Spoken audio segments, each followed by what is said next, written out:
This is the Liberal Europe podcast by ELF, bringing liberal ideas into the political debate, with Leszek Jazdzewski and Ricardo Silvestre.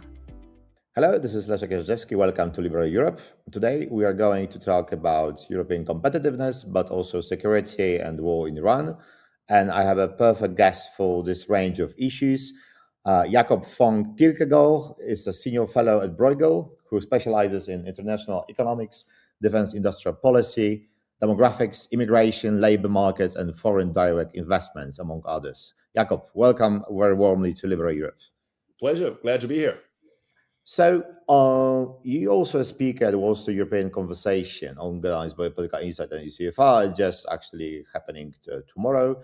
And you'll be part of a panel, Scale Up or Fall Behind Europe Path to Competitiveness.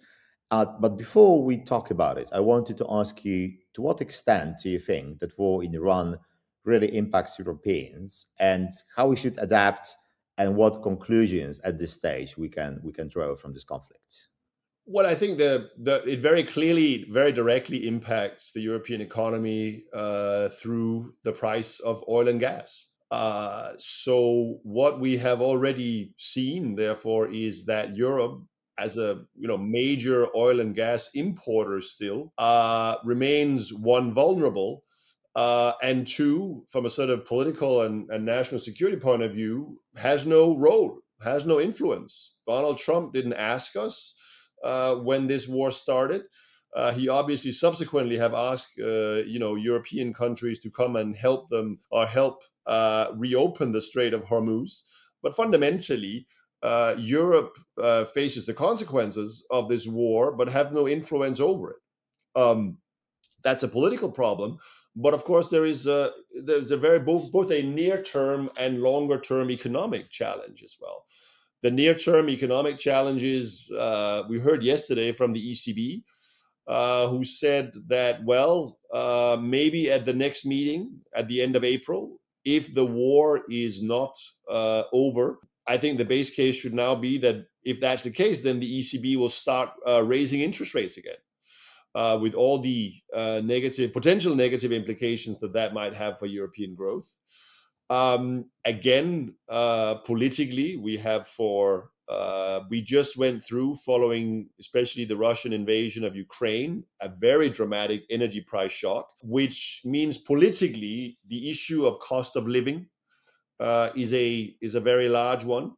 And yesterday at the European Council, the biggest issue among leaders was the debate about how to reduce, or one of the biggest debates were about how to reduce energy costs in the near term. So that impact is immediate. In the longer run, at the same time, I think the answer to this, or the challenge that it poses, is very clear. Europe needs to move beyond a dependency on fossil fuels. That means completing the green transition, electrification, and basically ensure that our electricity supply is non-fossil, so hydro, nuclear, and of course renewable in general. But this is something that this is the goal we've set ourselves anyway, by 2050. And this crisis once again highlight why it's important, also in the long run. Right. So I think you are very right that this conflict exposes many dependencies that Europe has, like on fossil fuels, but also vis-a-vis security on the United States. US is pressuring EU countries to engage. They resist this pressure. Do you think that the war in Iran will also have a direct impact on war in Ukraine? Yes, I think it has already had, a potentially significant impact, both good and bad, I would say. If you start with the bad thing, the Trump administration has already lifted economic sanctions against seaborne Russian crude oil. That means that Vladimir Putin will be able to sell that oil to countries like India and others at significantly higher prices. So it's a significant economic windfall for Russia. They will better be able to finance the war. than we would have expected before. Secondly, the Gulf Arab states have used a very large amount of air defense missiles, Patriots, etc., precisely the kind of weapons that Ukraine desperately needs. Europe have been trying to buy these missiles from the United States, but I think we need to be realistic and say that these weapons will not necessarily be available for purchase. The limited production capacity that the US has will go to the US's own stocks and probably be sold at very high prices to the Gulf Arab nations. So Ukraine will have fewer advanced air defense missiles than otherwise. So that's the bad news. On the other hand, I think the good news is that what this war has highlighted is that the military challenge that Ukraine faces with daily sort of saturation, hundreds of drones from Russia, is not a specific Ukraine-only issue. It's going to be what countries around the world face. And therefore, the lessons, the technological expertise, and the defense, equipment that Ukraine has developed, low-cost interceptor drones, lightweight sonic detection and devices, radars, etc. Ukraine is now, we heard from President Zelensky earlier this week, 300 men already in the Gulf to basically try to help them improve their air defense. Well, everybody, certainly in Europe, certainly in the Gulf, likely also the United States, is going to want this technology from Ukraine. And therefore, this represents a very significant medium-term business opportunity for Ukraine.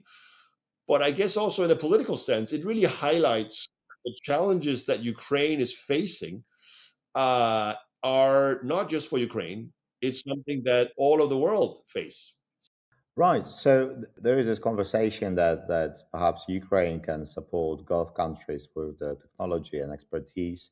The problem is that they have needs on their own. I come back about 10 days ago from Kharkiv, and it's sort of obvious that there is no upper limit of interceptors they need. They are still being hit, even if they are able to deter most of the Shaheds and other missiles. But there is this very interesting Danish model, which is supporting Ukraine in some defense industry with the money to production of within Ukraine. That Denmark has been pioneering this model. I'm wondering what's keeping us as Europeans of sort of cloning this, perhaps bringing some of the production to European Union from Ukraine, perhaps with like Ukrainian capital and some control, but in a sort of like a joint effort in which we will be sort of cloning this and building our own capacity while also supporting Ukraine with this additional perhaps factories, drone factories, and so on. Do you think that this is scalable? Do you think that with all those needs and also business opportunities in the Middle East, that would make sense? It certainly makes sense for Europeans in the long term, but maybe even in the short term. Oh, absolutely. And I would actually say that I think on this issue, I would say the glass is actually half full. And I think we still need to get the financing over the hill, and by that I mean first and foremost the 90 billion euro EU loan to Ukraine, because actually 60 billion of that loan is earmarked for more or less precisely what you just outlined, namely financing the buildup of Ukrainian military industrial production in Ukraine, but also in other parts of Europe. So you have, as you mentioned, the Danish model, which is basically scaling up capacity in Ukraine. But you also have a different initiative launched jointly between Ukraine and a number of Northern European countries called Build with Ukraine. And this is basically the idea of taking Ukrainian technology, intercept the drones in time. It could probably also be missiles and other things. And then you build them initially for Ukrainian battlefield needs in in Western European countries. This is already also happened. It's in Denmark, in Germany, in the UK, and probably also others that I don't know about. Very likely also Poland, I would imagine. And then, but in time, you also build for all of Europe's needs. So it's very much about scaling up the innovative Ukrainian weapons designs, which have the advantage of being battlefield tested. We know they work against the Russian military threat. And this is really, when we think about why is Europe rearming? Well, we have one challenge. We need to be able to deter Russia without the help of the United States. We have the luck of having, one soon-to-be member of the EU, namely Ukraine, that's already fighting Russia and actually doing it quite competently. So we know what works. We just need to take some of that, complement it hopefully with some of our own technologies, and scale it up. So yeah, that and I'm actually quite optimistic on that front. Well, I think you mentioned one important outline in which the EU really has an interest in integrating Ukraine, at least militarily, which of course it is the difference. The EU is not a military alliance, but it has this military defense components, and that's where Ukraine is really helpful, especially when you think about the modern battlefield, not sort of 20th century battlefield. And and I do hope that because there is a mutual interest here, that is going to happen regardless of what's happening vis-a-vis the formal European integration. But I wanted to use this conversation about strategic challenges for the EU to ask you about the Danish perspective, because Denmark has been for the very long time a very supportive and determined NATO member and ally and transatlantic warrior, I would say, within the European community. But after this immense pressure that US or Donald Trump administration started regarding Greenland, I wonder what is the impact on Danish view of NATO and transatlantic alliance today? Oh, I would say, it was probably, I think, I forgot the timeline, but let's say 2-3 years ago, the Danish Prime Minister Frederiksen said that there should not be a sheet of paper between Denmark and the United States on defense issues. And saying that, she was basically reflecting, 70 years of very pro-American defense and national security posture, right? I mean, Denmark was a part in the Second Gulf War. Denmark fought in Afghanistan, etc. And so the sort of history of Danish defense orientation was always towards the United States and really all about NATO. That has completely shifted. The Danish position now is that, and this started, I would say, before Greenland. There was a referendum in Denmark about 1.5 years, 2 years ago, where we got rid of the defense policy opt-out from the EU, and basically since then have tried to engage fully in all EU defense initiatives, and obviously Denmark has been a very strong supporter also of Ukraine. So, and on top of that, you then had Greenland. You may have seen the recent article that came out earlier, just a few days ago, focusing on that actually at the peak of the Greenland crisis in early mid-January, you had Danish combat troops going to Greenland with, orders to resist a potential invasion. And the supportive role there played by other European countries, France, the other Nordic countries, Germany, absolutely critical, transformative, I would say. So if you look at, therefore, the Danish role, yes, it has very clearly shifted completely to a European perspective. on defense, the need to build up Europe's autonomous defense capability vis-a-vis Russia, and of course, with a very strong focus on the Baltic Sea region, including with Poland, and of course, very strong support for Ukraine. Well, do you think that realistically that would spark the armed conflict between US and Denmark and perhaps some other EU members? That if there was like even like limited like invasion of US on Greenland, which honestly after what you think Trump did in Venezuela and Iran, you can't completely exclude it that he would think there will be no opposition like trying to just to do like limited invasion of nuke maybe even do you think that would be like the armed conflict between Denmark and US? It's almost unimaginable, right? Or is it? Yeah, no, but I think absolutely. I mean, this is what was planned for. I mean, it is very clearly a traditional tripwire force that was sent there with orders to shoot back, with orders to blow up the runways at the airports around Nuke. Ironically, former U.S. Air bases, by the way. So absolutely, the idea of this, or why it was deemed to be necessary, was to basically deny Donald Trump this idea that it would be costless. Obviously, everyone understand that sending 200-300 Danish troops to Greenland would not militarily mean that they could defeat a U.S. Invading force. Of course not. But that's not the point. The point was to force Donald Trump to give the order to shoot Allied troops, in this case, Danish troops, maybe even take U.S. casualties in the process. And that conflict would then trigger a backlash, political backlash in the United States, that basically the quote unquote traditional constitutional order, it's only Congress that can declare war and all that type of thing, would then force Donald Trump to stop.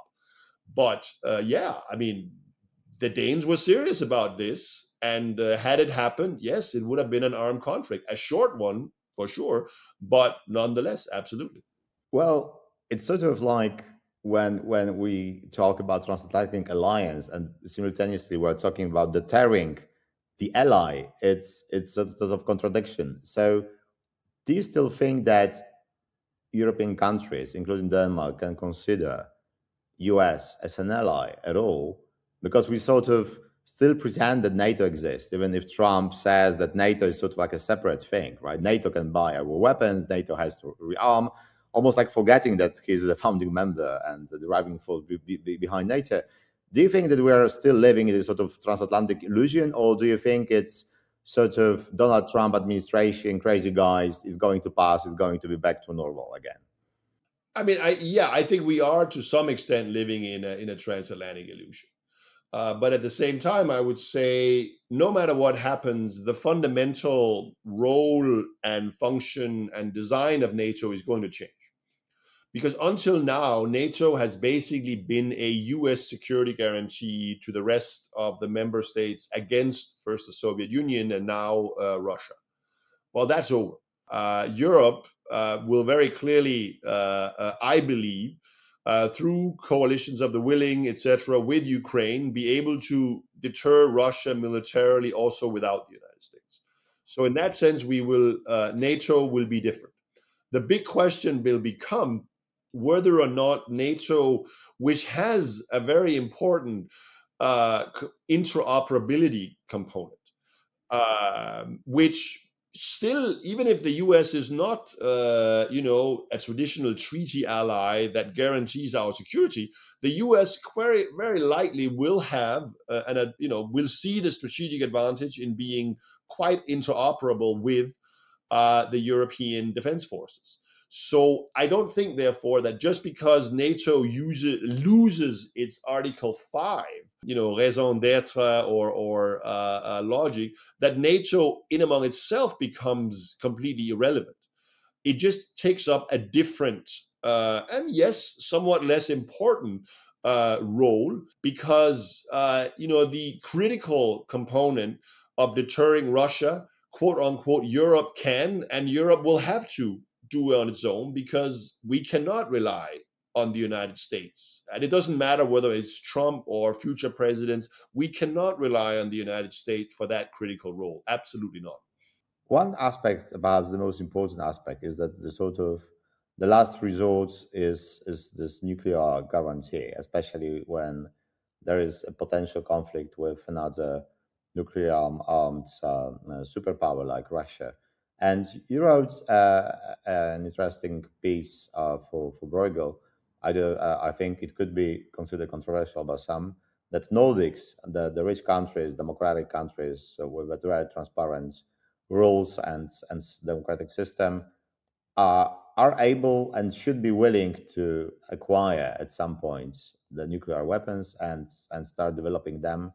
And I wanted to ask you, first of all, why do you think that's necessary? And also, most importantly, how do you think it could really happen within, I don't know, couple of years, 10 years time, that it's really necessary? Well, I think it's necessary. I would say potentially necessary for the following reasons. As you mentioned, the Nordic region and obviously the entire Baltic region and all of Europe is under threat, direct military threat from a nuclear armed adversary, Russia. Our traditional nuclear umbrella in the United States is, quite frankly, unreliable and be viewed from the frontier states against Russia. We also might want to have questions about both France and the UK, which are of course, European nuclear powers. And the reason for that is the politics in these countries, right? We have seen I think, very potentially far-reaching and constructive proposal by French President Macron to basically sort of expand the training and the political extent of the French nuclear umbrella. But there's an election in France next year.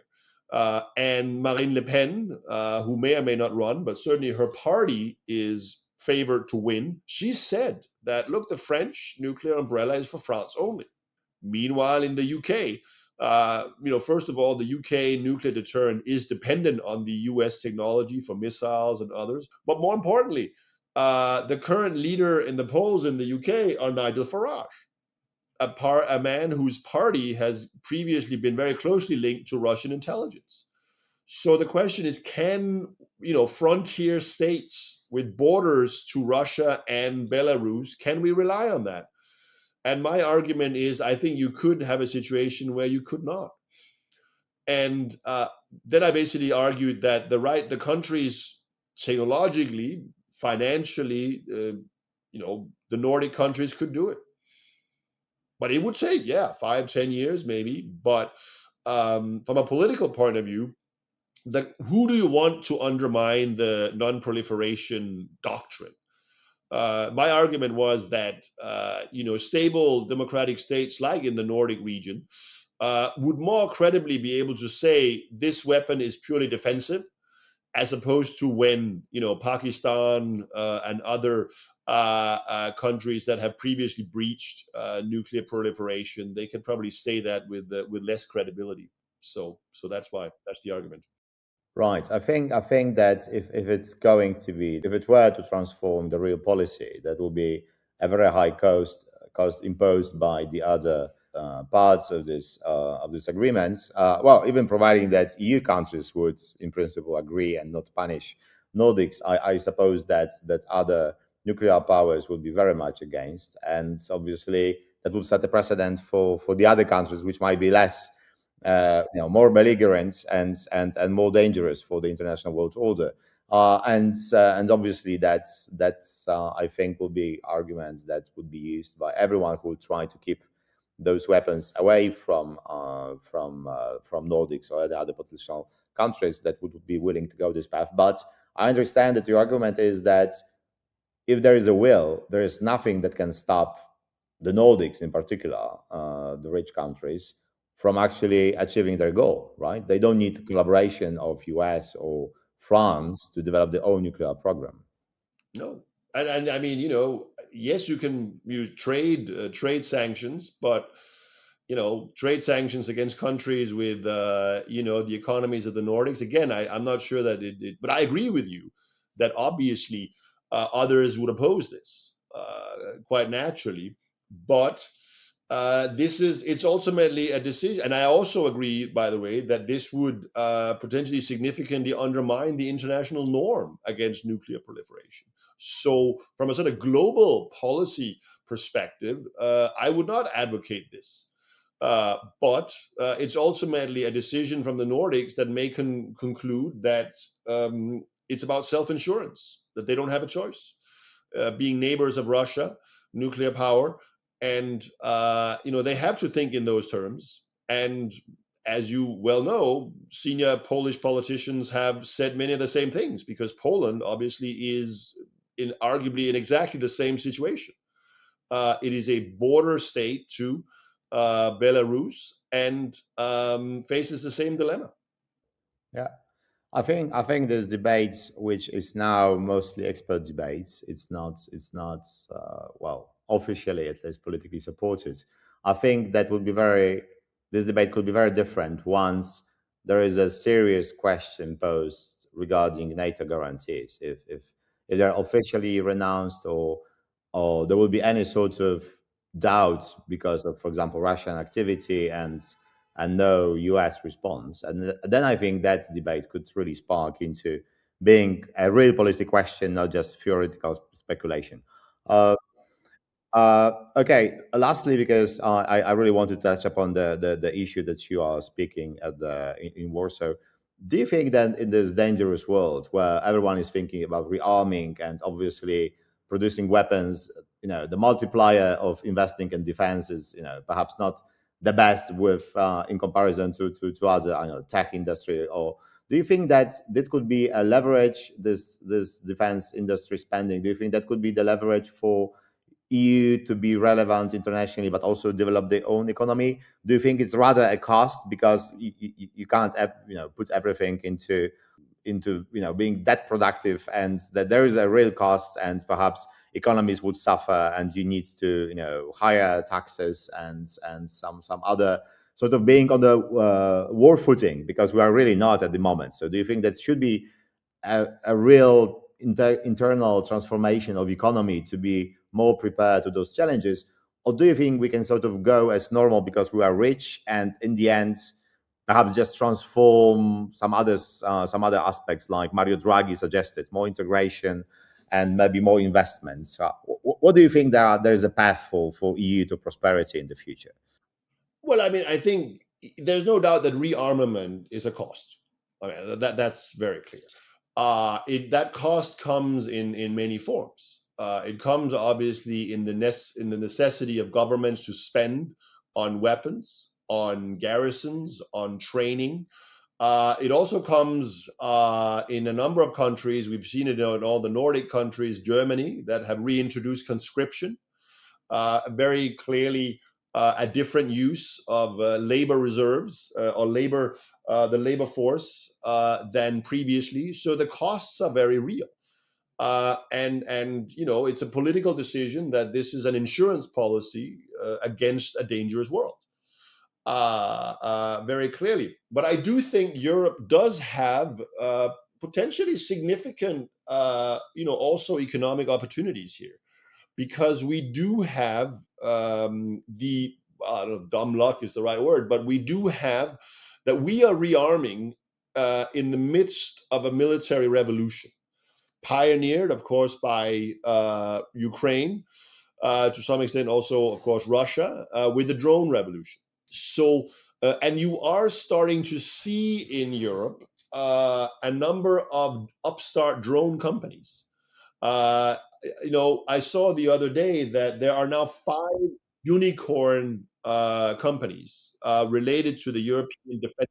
And what that tells you is that, and we know, by the way, we know this from the United States, where the historical relationship between, the U.S. Defense Department and many technology upstarts, Silicon Valley, et cetera, has always been, going back to the 40s and 50s, very close.